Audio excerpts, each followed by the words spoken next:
Mama always told me podcast is like a box of chocolates. You never know what you're going to get. This one's called Haven't Seen It. You can follow them at Twitter and Instagram at Seen It Pod, or subscribe and leave them a 5-star review wherever you get your podcasts. Forrest Gump's coming up next.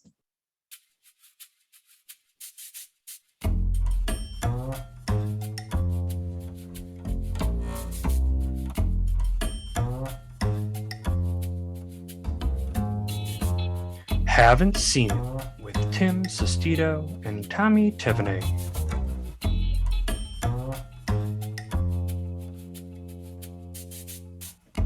Hello, everybody. Welcome on in. Thank you all so much for listening to us today. This is a podcast where one of us is watching a movie for the very first time.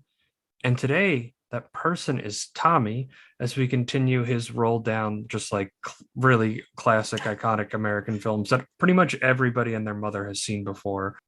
I tell people that you haven't seen Forrest Gump, and they're just like, how did you start a movie podcast with this guy? Like, what? How? Basically, this is just like me checking off my checklist of like shit I should have seen years ago over and over again. But thankfully for us, because I haven't seen so many iconic movies, we get those downloads, baby. It's all about the download game, baby. So Forrest Gump, based on a novel, the Robert Zemeckis film starring Tom Hanks. Tommy, just what did you see yourself as Forrest Gump in that movie? No, no, shockingly, no. The movie was fine, but we'll get into it. All right. This is Forrest Gump. Paramount Pictures presents My name's Forrest Gump. People call me Forrest Gump. the story of a man Are you stupid or something? Stupid is, stupid does, sir. who was good at just one thing: life. Tom Hanks, I'm not a smart man, but I know what love is. Forrest Gump, rated PG-13, starts Wednesday, July 6th at theaters everywhere. So Forrest Gump. This is the 1994 Academy Award winner, which was a heated contest, right? Pulp Fiction and Shawshank Redemption were also nominated, which are also all considered the best, some of the best movies ever made. I think it's weird watching Forrest Gump back, and this is like the fifth or sixth time that I've seen it, where the story is like very, like there's really no plot. It's just kind of like, this is what happened to Forrest Gump in his life. It's like boomer nostalgia, essentially. Oh, it's heavy on the nostalgia, and it's about his relationship with Jenny, and then a man that is stupid. They never blatantly call him any truly derogatory terms. They just call him slow. They call him stupid. Stupid is as stupid does. But Tommy, like, this is your first time, and I remember liking Forrest Gump a lot more my first time watching it than I did this time, and probably part of it is because I knew all the beats of the movie already.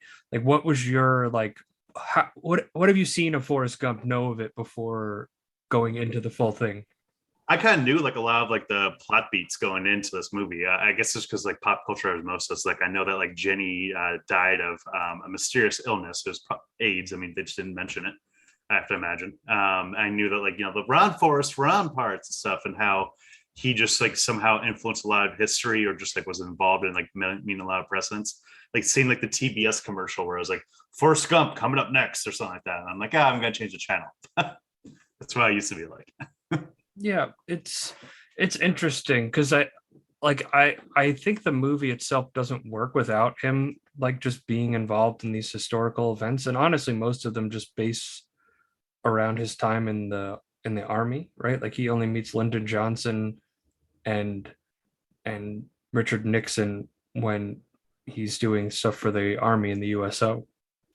So I think it's like you almost need it, but some of it definitely feels like a little forced. Like we were talking about it just before, the John Lennon scene where he's on the couch on the Dick Cavett show, and the guy's like, "Wow," he's like, "Yeah, I think they didn't have a god," and John Lennon's like, "No religion too."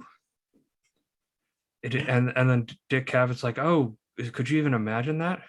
it isn't hard if you try. It's like, oh my God, this is like, Just literally just serving it up right there, where it's just like, oh God, is groan inducing in that.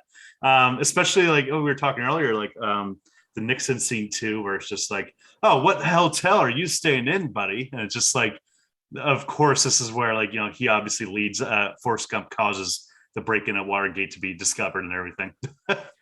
well, I think what works to its benefit is because there's like, you take the historical moments that Forrest Gump is like influenced in, and then you put it with like the real life stuff that he actually like encounters, like when he's younger and he's like at the very beginning when he's talking about when he first met Jenny didn't like going home because her mother went up to heaven and her father like touching and kissing, like very simply stating like, exactly what's going on in that house, right? But like he's calmly explaining to you exactly why Jenny's going to go down the path that she's going on. Like it's very clearly stated that like she was sexually abused, and that's why she takes such like a promiscuous path through the 60s and 70s.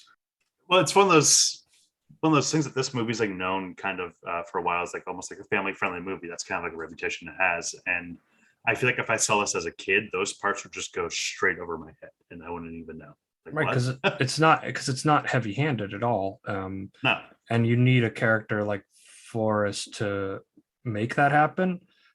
Like Tom Hanks is great in this role because you'd never really see him this simple, and he gets rid of like his Woody voice. Like I feel like that's just Tom Hanks speaking, right? Like that Woody voice. It comes out at certain points in the movie, like especially when he says like, "I gotta find Bubba," and like, "You're supposed to be in Alabama," and it's where you hear the accent kind of drops a little bit. What I found really interesting, was how Hanks found the voice. When he first did it, like the voice was really coming to him, and then when they cast a younger kid, like the younger version of Forrest, the way that kid spoke was how Tom Hanks was like, "Okay, I'm going to speak out like how this kid speaks." So it's the younger actor in this case influencing the older actor, which you almost never see. I feel like it'd be the other way around, where the kid would have to do a Tom Hanks impersonation or something.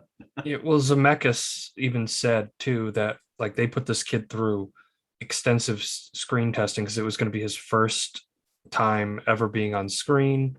Would he be able to actually handle the filming part of it? So like he went through a lot of extensive filming, but I think it was like the right choice because Tom Hanks is not from Alabama. Clear as day, he's not. So realizing that it's better to take somebody native from that area and learning their dialect, I think benefited him and the movie.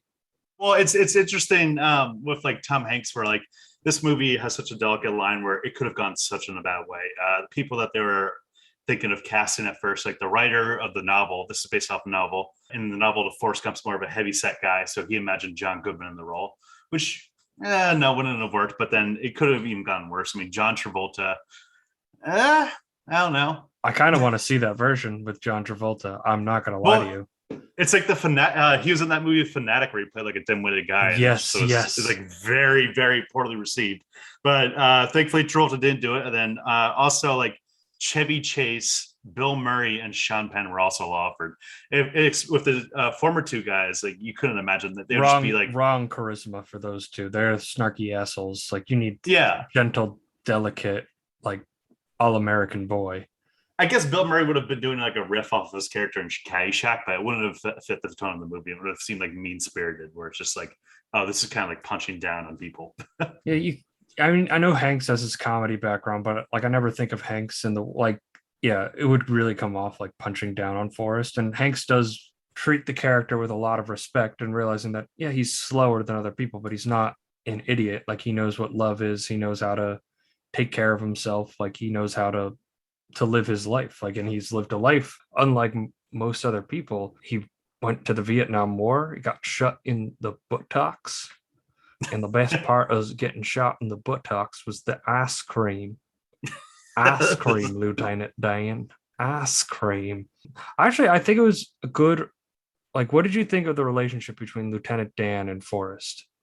It was very endearing. It was you did kind of like, I was listening to Blank Check talk about this movie recently, and they're talking about how when Lieutenant Dan comes and he sees like with Forrest after the talk show, he sees John Lang. He's like, "How the hell is all this happening to you?" Essentially, Lieutenant Dan's playing like the Frank Grimes in The Simpsons kind of role, where he's just like, how is all this outlandish things happening to this one person? Just like, what is going on here? He's almost the audience surrogate in that point right there. And I think that their relationship pretty much warmed over time, or especially like when they had the two women in the hotel room and Lieutenant Dan stood up for him and was like, don't call him an idiot and everything like that. They had a very warm, endearing relationship. I think it was a great through line throughout the movie. Yeah, and I think for Forrest Gump, right? Like the reason all these things keep happening to him is because he's like somebody that almost blends into wallpaper. You know what I mean? Like just like he's always quiet. He only really speaks when spoken to. But I think he's able to connect with humans on his actions. Like the Vietnam scene, like he saved 5 men. Like he ran back into the forest that was about to get napalm to save Bubba, and he pulled out 5 members of his platoon that were left for dead essentially. And like that's Lieutenant Dan's Gary Sinise, his biggest like thing. He, like Forrest said, like every one male in his family always died in an American war, so this was his time to die. That was his destiny, right? But Forrest ends up giving him a new destiny, letting him create his own life. He gets involved in the Bubba Gump Shrimping Co. He gets married. He gets the fake legs in. I know that Gary Sinise actually has a band that when he plays with the band, they donated all to like the Wounded Warrior Project or something like that. He has his own charity now too. Yeah. I think Oh, so it's his own charity. Okay. He has his own charity now too, where it's just essentially like it's similar to Wounded Warriors type stuff, where it helps like veterans that have like debilitating injuries. Gary Sinise was a perfectly cast. Apparently, Joe Pesci was almost up for the role. Oh my god. That would have been so bad because you just imagine him in Home Alone just like cursing or whatever, or like the Goodfellas role where it's like, oh, fucking Forrest, razzle type shit. I want the John Travolta Joe Pesci cut of Forrest Gump so badly. You have no idea. It would be one of the greatest bombs in the history of Hollywood, and I would be here for it so much. It's like Simple Jack and Tropic Thunder, where it's just like, yes. Oh god, this is just so poorly thought out and conceived. Well, I think Travolta could maybe pull it off. I don't know if he would get the accent down though, because like if the character has to be from Alabama, you need the heavy Southern accent to work 90% of the time, and Hank gets it to work enough. But I think that's his character. His character is he's stupid, but he's always strong in the face of courage, and that's why he's just so endearing to people. And he just does things and there's no real explanation other than he does it, right? Like when he runs across the country for 3 straight years, it's because Jenny leaves him for the second to last time, which I don't, that one always kind of confuses me. I don't get why she like sleeps with him and then leaves him. She basically just like has a lot of complications in her. I think that she just pretty much realizing that like she couldn't maybe like handle Forrest or something like that, or she's like, I need to be on my own at this point. I think she doesn't want to. I think she always wanted to prove to herself that she didn't have to rely on any man to take care of her, or she didn't want to like drag Forrest into her own complications. But it's very ambiguous, which I guess I like in a movie like this where it's ambiguous. But Forrest's love for her is endearing because she's the one woman outside of his mother that like truly understood who he was. Yeah, no, it's just one of those things that like throughout the movie, you hear pieces throughout the years now of people being like, "Oh, is Jenny really like the villain of Forrest Gump?" Or like, "How terrible was she?" And I wouldn't really say that. Do you think that she was like really just like a bad person, or do you think that she was just very complicated, dealing with a lot of turmoil? Because I think she was dealing with a lot of turmoil, and you don't get Jenny Gump the movie, you get Forrest Gump the movie. And you see like just snippets of what she's going through, and that she kind of gets involved in the rock scene of the 60s and 70s, gets involved with drugs and things like that. We were talking about the needle drops that are in Forrest Gump, and I think easily the best one is Freebird, when Jenny's considering taking her own life after looks like she slept with some producer or some like rock star, whatever. And she goes out onto his balcony and steps up, and like the guitar just kind of like it just cuts very quickly into the solo, and I'm like, oh, okay, like you get the moments that she's like in a bad place. Like there's another time where she's waking up from a different bed, she just looks into and starts like taking his wallet and things like that, looking at herself in the mirror, and just like those pauses, like you just get the little glimpses of it, so you don't really get enough fleshed out about Jenny other than her relationship with Forrest. But you get I the think it kind of snippets. works. Yeah, I think it does too. And I mean, you can hear at the end after Jenny passes away from a disease. You were saying it's AIDS. She died in like 83 in the movie, so I think it's a little early for AIDS. I think it's I supposed to think it be would have been right at the beginning of that. I think it's implied. I think it's implied to be that, but it's not. They're not saying what it is. But the way Forrest, like after discovering that Jenny carried his child and marrying her and bringing her in, and this is him kind of reciting to her at her gravestone, just a little piece of it. You died on a Saturday morning. I had you placed here under our tree.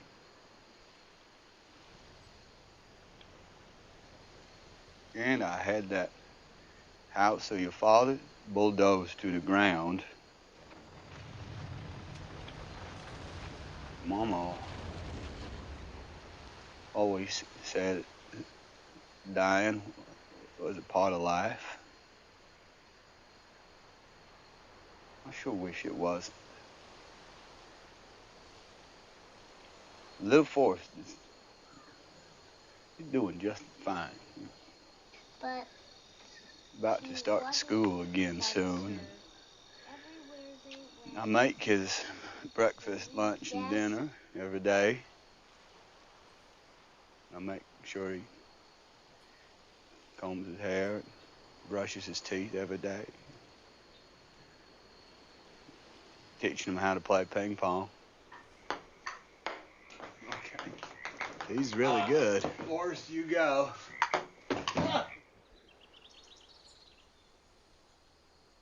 We fish a lot.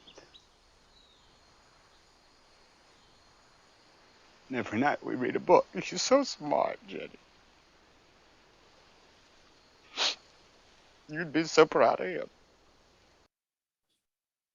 Right, like I think like listening to this clip over again for me gives me the understanding that like Jenny always ran from Forrest because she always had this man that loved her unconditionally in her life that she didn't get from her father, right? She didn't have that male figure. And the more that he would learn about her life and her path, was worried that it would like damage his view of her. But I think he just unconditionally loved her no matter what, right? Like that scene right there, essentially, I'd say that is pretty much what nabbed Tom Hanks the Oscar right there. Oh, without a doubt. absolutely. It was that scene and the scene where where he meets Forrest Jr. He goes, "Is he like me?" And he's like very choked up. And she goes, "No, he's smart as smart as an ox or whatever, smartest in his class." You could see Tom Hanks in that scene, just like literally his face, just like about to break down crying because he is asking a question that he doesn't really want to know the answer for. I do agree with you earlier what you were saying about Jenny, where it's just like, there's so many points in this movie where Jenny gets into a situation where like a guy like harasses her or something like that, or like, and immediately Forrest goes and just goes up to the person and just beats the living crap out of him. Just over and over and wails on him. And she's like, Forrest, no. And she always gets mad. And then that's where she's like, Forrest, like, you can't do this. I'm going to go away, essentially. She just doesn't want Forrest to get wrapped up in like the turmoil of her life.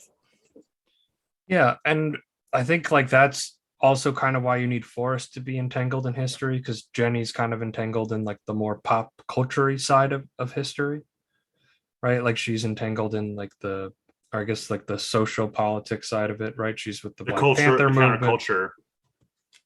Yeah, exactly. The counterculture.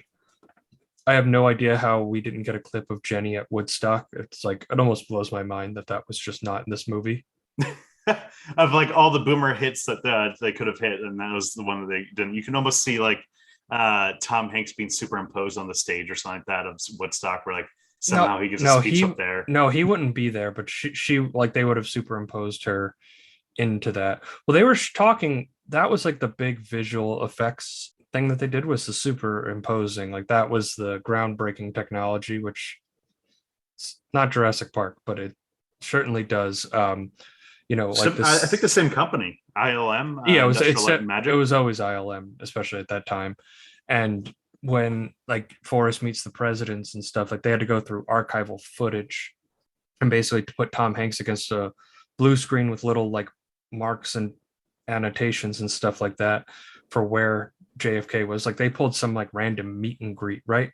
And then they just like I think they got a voice actor to do JFK voice and like had them shaking the hands. Like Forrest Gump is superimposed in that moment where a woman is meeting JFK. Yeah, yeah, You yeah. know, And there's other ones where it's just like literally like they just put like Tom Hanks's face on like someone else's for the Lyndon Johnson scene. There's like an uncanny valley though with a lot of the scenes, especially with like John Lennon in that point where he's talking and like the lips don't really sync up. feel.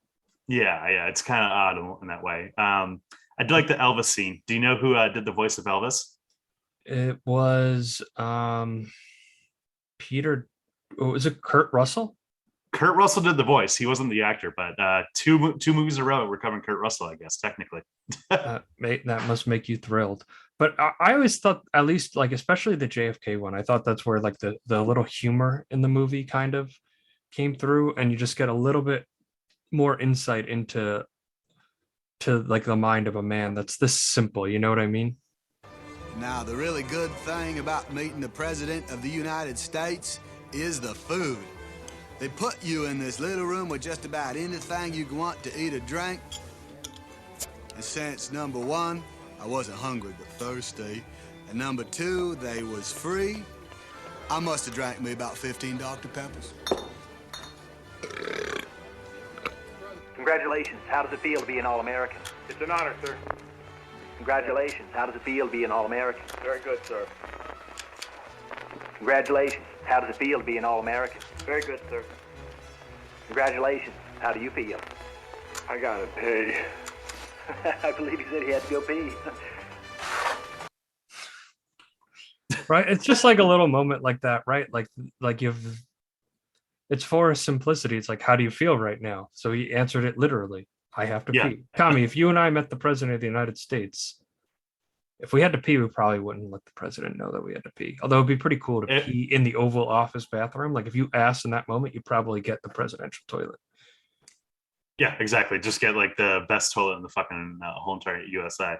Yeah, well, just Right like one of there. the most restricted toilets in all of America, right? Like that would be pretty cool. That would be pretty cool. So you got to give Forrest Gump credit for that. You know, it's like usually just top political advisors. His great historical thing right there, peeing in the Oval Office. I mean, maybe it's up there because because it's just weird how the history kind of like flows through him, but not like I guess the Watergate's really the only instance of him like influencing history, which was a little like okay, like those are the ones that you could cut out. I think would be a little bit better.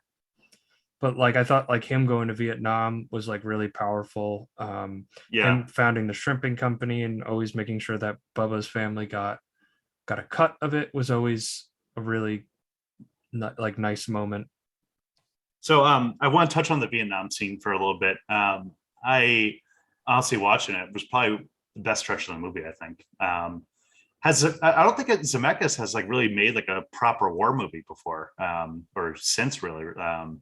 Right? Like, unless I'm like thinking of anything, there's Allied, but I don't know if that was like a full-on war movie. But the scenes in there, you watch that and you just think like, oh my god, this is shot so visually great. There's a great little anecdote where the scene where like pretty much like all the explosions are happening. They're filming this in South Carolina, and they pretty much had one chance to film the shot of the explosions, and they film it and everything. Everything gets filmed in one shot, and Robert Zemeckis wasn't there because he was taking a shit and missed the whole entire scene. And thank God it looks good on camera set, because you can imagine it's almost like a Tropic Thunder like blunder right there. Just like, oh my God, we just blew our one chance of this getting the shot. Yeah, I'm looking at it. I don't think he really doesn't have any war movies on his. I guess Beowulf, but that's like an epic poem. It's not like a war movie. Like, No. It's just like more combat than his other ones. Like he's very weird. After Forrest Gump, he did some Tales from the Crypt episodes, Castaway, and then he got really into like the stop motion Polar Express, Beowulf, A Christmas Carol, like those, like look at how far we're pushing CGI right? And it's like, Yeah. eh. And now those movies all have like the kind of like uncanny valley thing where it's just like Tom Hanks in Polar Express, his eyes just look so creepy. It's funny because now he's associated with visual effects, and like obviously his biggest achievement in that front is Roger Rabbit. But like I think of Back to the Future One, right? Like Back to the Future One, like when the DeLorean things, they're like standing on the flames. Like it's not good visual effects in Back to the Future One at all.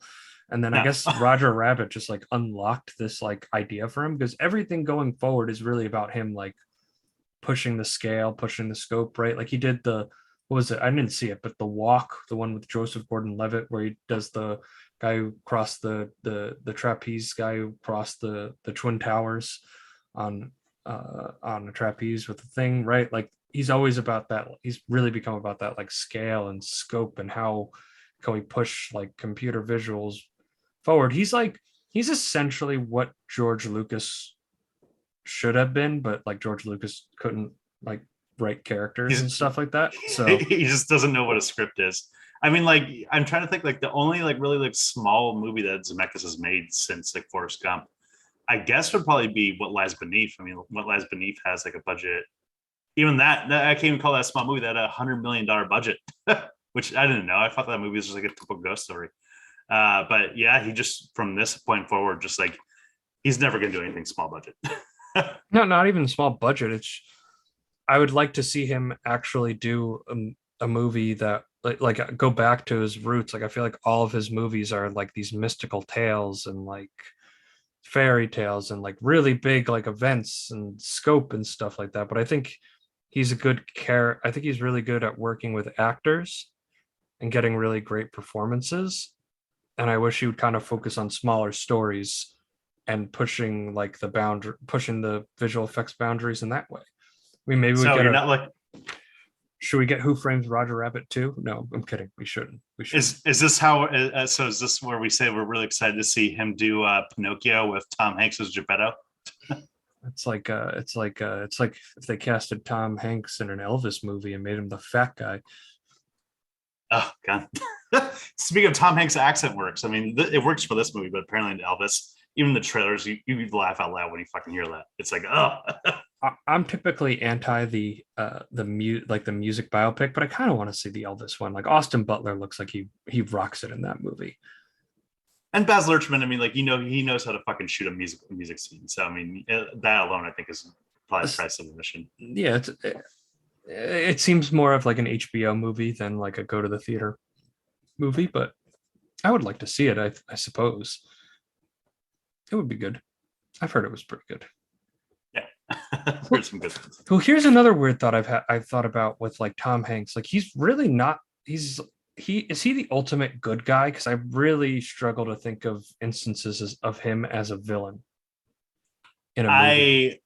I don't even. I'm gonna look at his filmography real quick, but I mean, like, I can't remember him like playing like a really menacing villain. I think in this one, like the guy that not in this one, in the Elvis movie, the guy he plays is like like the guy who, the manager that was there for him at the beginning, but then tries to like sabotage him when it becomes too big or whatever. There was one movie, The Circle, that I didn't see that got terrible reviews, where it looked like he was going to be the bad guy. That movie is essentially like he's like evil Steve Jobs, essentially. So I mean, I guess that's her answer right there. But no one remembers that movie, and it was really shitty. It was Bill Paxton's last movie for her, but we don't need to talk about The Circle. No, but like you just look through his filmography, like he's always the good guy. And like I guess like the closest, I mean, other than this I could think of is like in the first Toy Story.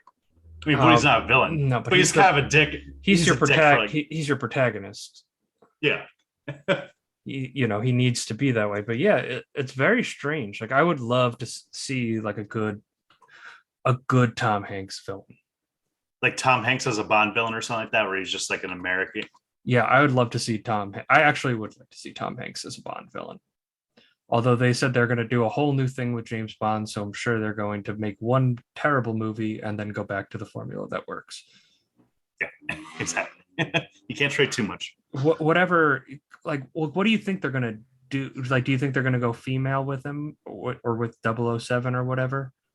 I mean, I think that they're just gonna find whoever the best actor is. I don't know if they're gonna do essentially like a woman being Bond, or like a person of color or whatever. But I mean, whatever it is, Yeah, I don't like know. I personally, I don't have a problem with like Yeah, a neither person do of color. I think with the women, I think like you better get the best screenwriter on the planet to do it because people are going to hate the movie. Like I'm guessing they're going to like lean away from his like womanizing and stuff like that. Is probably my guess, is like a revamp of the character. I feel like in the Craig movies they didn't touch upon that nearly as much as like The early you like know, Casino Royale, they did. yeah. Casino Royale is the one that like stands out for that, where like he was like really a womanizer, but like it's not like Sean Connery, where it's just like every time Yeah, it's just like they're a woman. So Sally Field in this movie as Forrest's mom, to segue a little bit. What I found funny was she's played Tom Hanks' love interest in a movie called Punchline about like 5 years before this. So go. they said that was the awkward thing of asking her to do it, being like, well, you're going to be aged when you're actually with Tom Hanks on the screen, but we would love you to be the mother. And I watched the behind the scenes, which was pretty much just fluff. There was nothing really interesting there, but Tom Hanks was like, yeah, I was Sally Field's love interest in in another movie. So talk about that shock of reality when she's asked to be my mother in this one. It's a good thing no one remembers that movie, the other movie, Punchline. Yeah, I don't think that matters too much, right? Unless it's like a Titanic, right? Like Kate and Leo, like iconic movie romance. Like, Yeah. If it was like if you went from like Sleepless in Seattle to like Tom Hanks and Meg Ryan, and then yeah, and then Meg Ryan ends up playing like fucking like Forrest's mom or something like that yeah, 2 years later, that would be one of those things where it's like, ah, God, no, fuck this. yeah. No, she wouldn't. And Sally Fields just has that like stern gentleness to her She was Aunt May, wasn't she? In the we Garfield don't movies. we don't need to talk about those movies, but But she has a good like role now, just like in that motherly role. And yeah, she's everything like very good in that like motherly role of kind of giving off that, especially in this one where when you're dealing with somebody like Forrest, right? And Forrest is simple, right? Like they call him stupid, right? Yeah.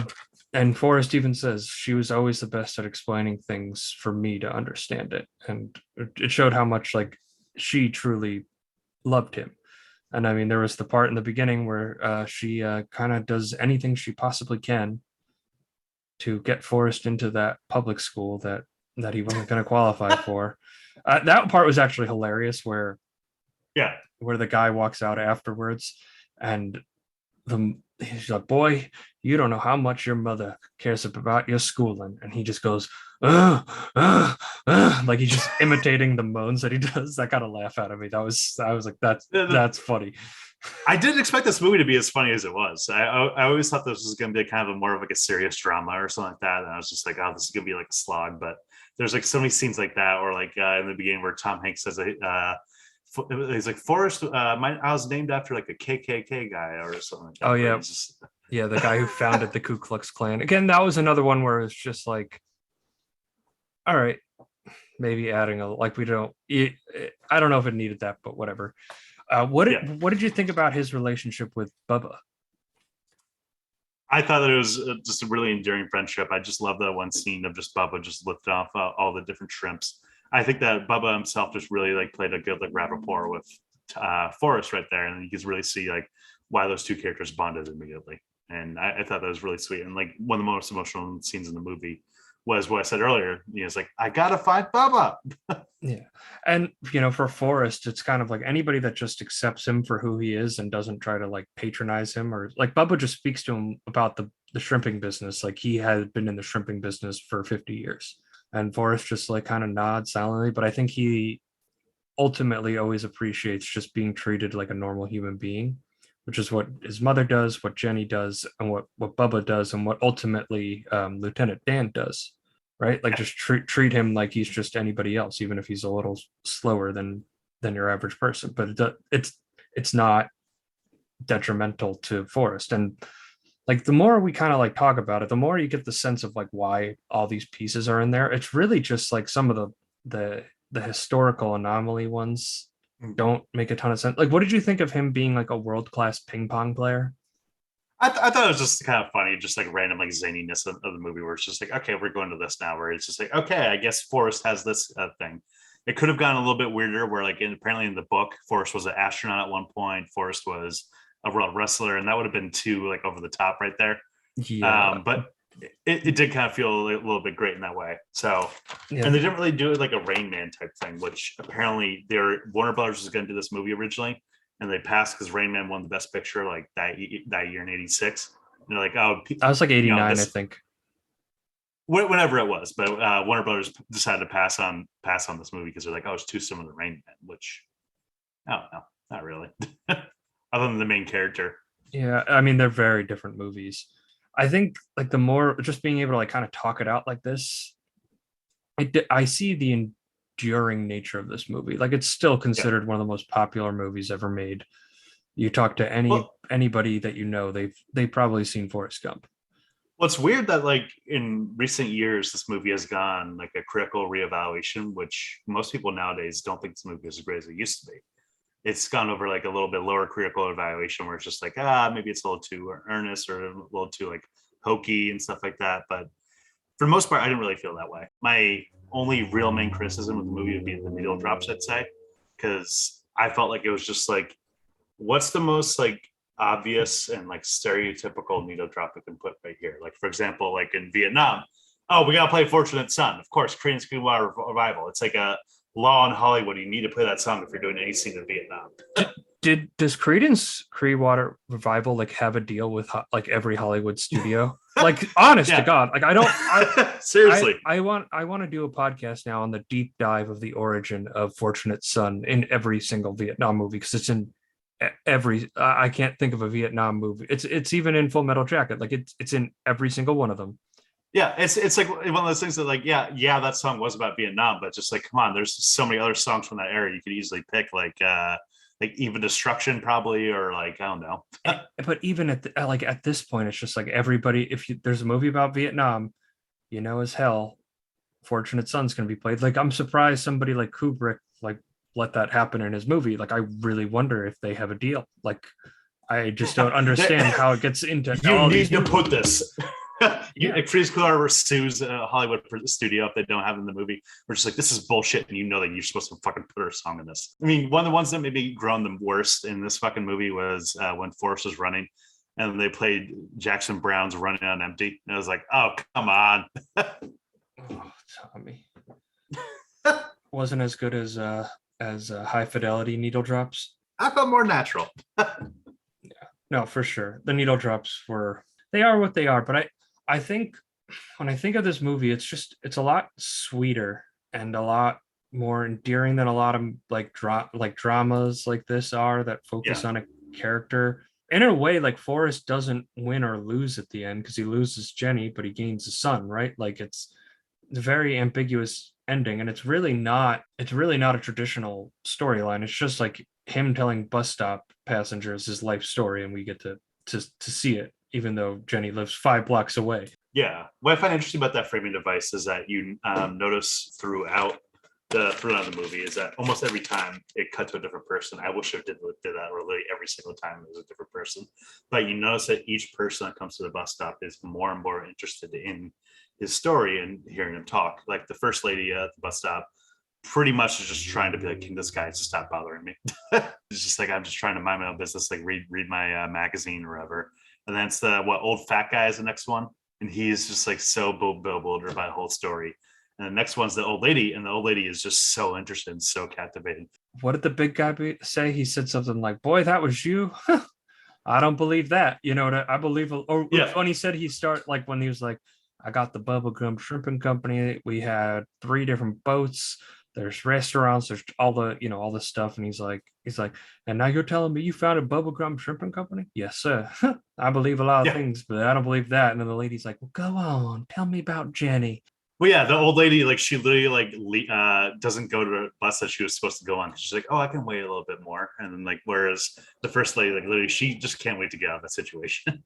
Well, to be fair, the parts of him at the beginning not as interesting if you're just sitting as an idle passerby or waiting for your bus. Yeah.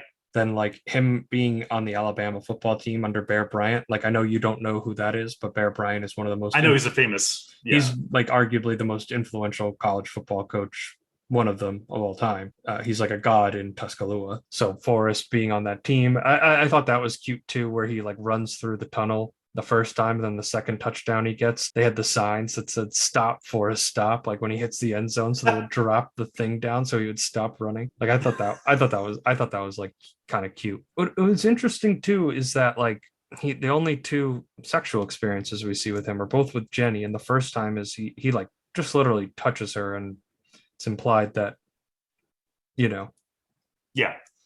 And then he gets a mess down there, but I love how the fucking roommate is in the room. Oh the yes, time. And I completely had forgotten about that.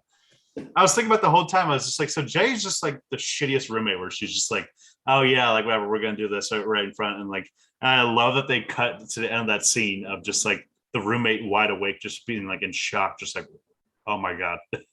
No iPods or our Spotify playlist to just plug your headphones in on that one, huh? You're kind of had to sit there and suck it up. That's just grin and bear it. I am a star. I'm a star, I'm a star, I'm a star. I am a big, bright, shining star. So who is the star of this movie is probably the simplest question we've ever had to ask, because there's a lot of great performances, but Tom Hanks, it's his movie. It's very easy to understand why he won Best Actor in this movie. I mean, he was up against.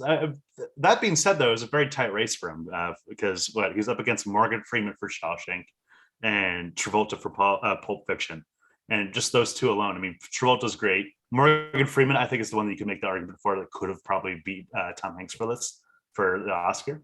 It's a tough two-man race right there, I'd say. Yeah, I think Forrest Gump is like way more Oscar bait, although Shawshank is kind of like an Oscar Beatty movie too. But like Forrest Gump, like just with all the history stuff that they like entangle there, that's just such like Academy sniffing their own farts kind of junk.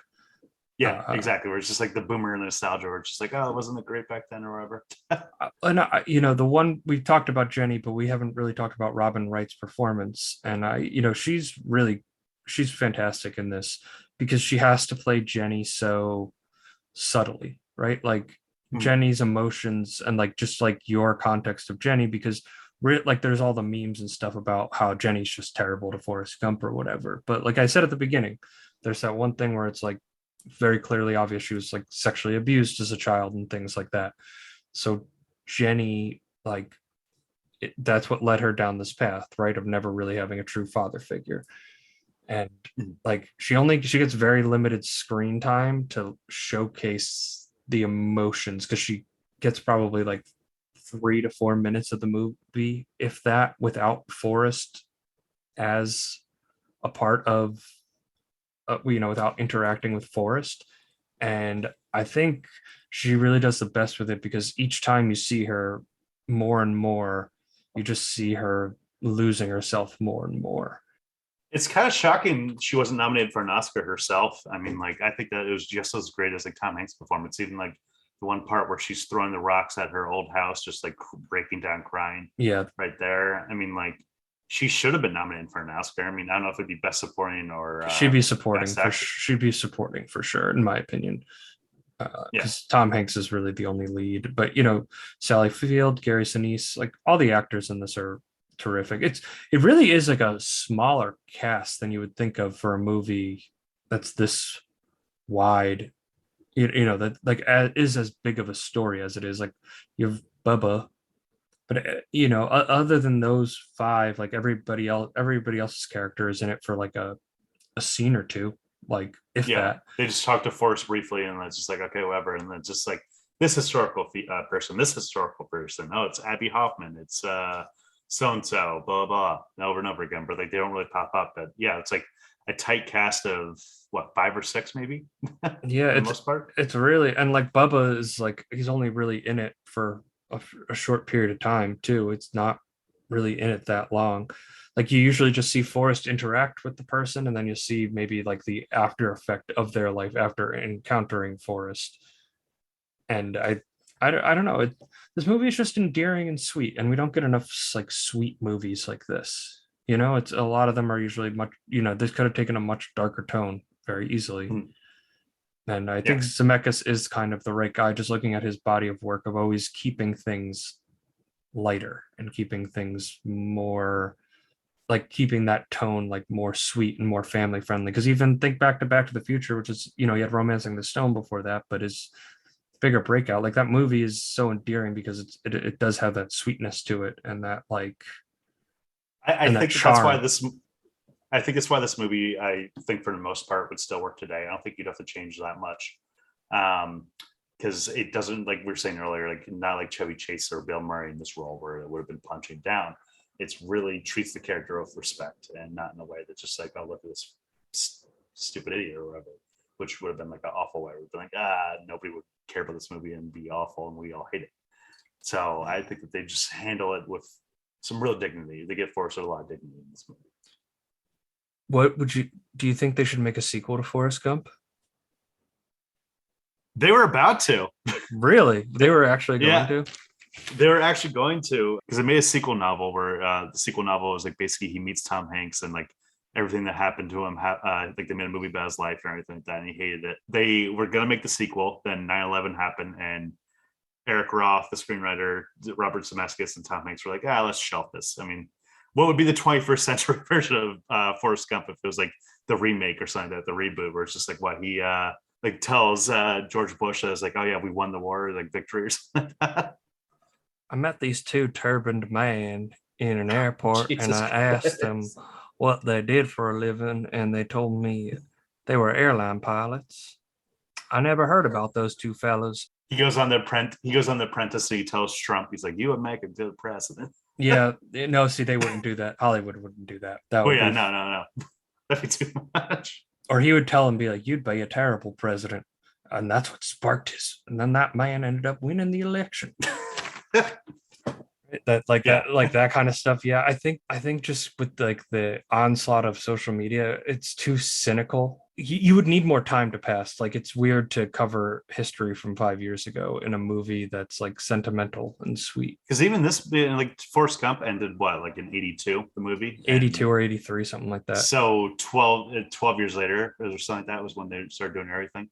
So I mean, I don't know. I imagine like Forrest Gump like experiencing like the financial crisis or something like that in 28 or 2008. It's like, oh God. I think it would be interesting if his kid, if they followed, if it was just Forrest Gump Jr., right? And then like he started Haley Google. Joe Osment. He started, well, they'd have to recast him now. But that would be Forrest Gump would be like, oh, like you should. This is a real Google. This is real making me Google around, and that's how they get the name or something like that. Yeah, it would be corny like that.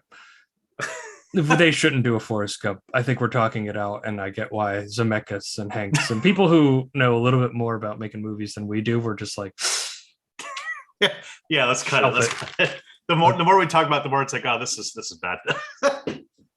Are you ready, comedy partner? Waka waka. But to ask the really, really important question, would this work as a Muppet adaptation? I don't know how, but I kind of want to see it.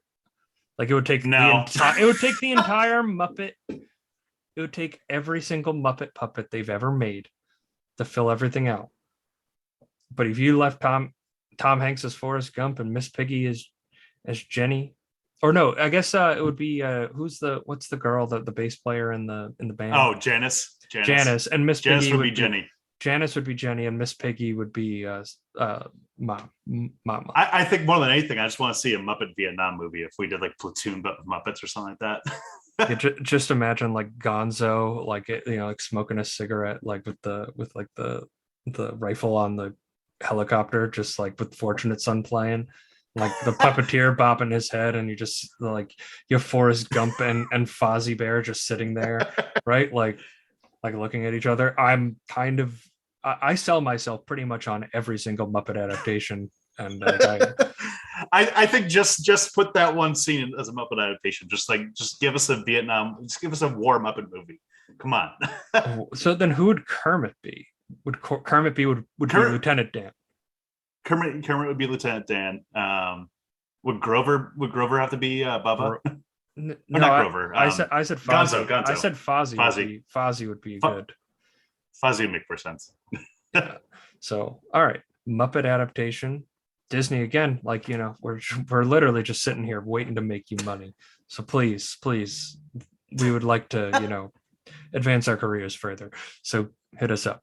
But anyway, Tommy, review time. All right, so I did like this movie. First time watch. I watched it yesterday on 4th of July.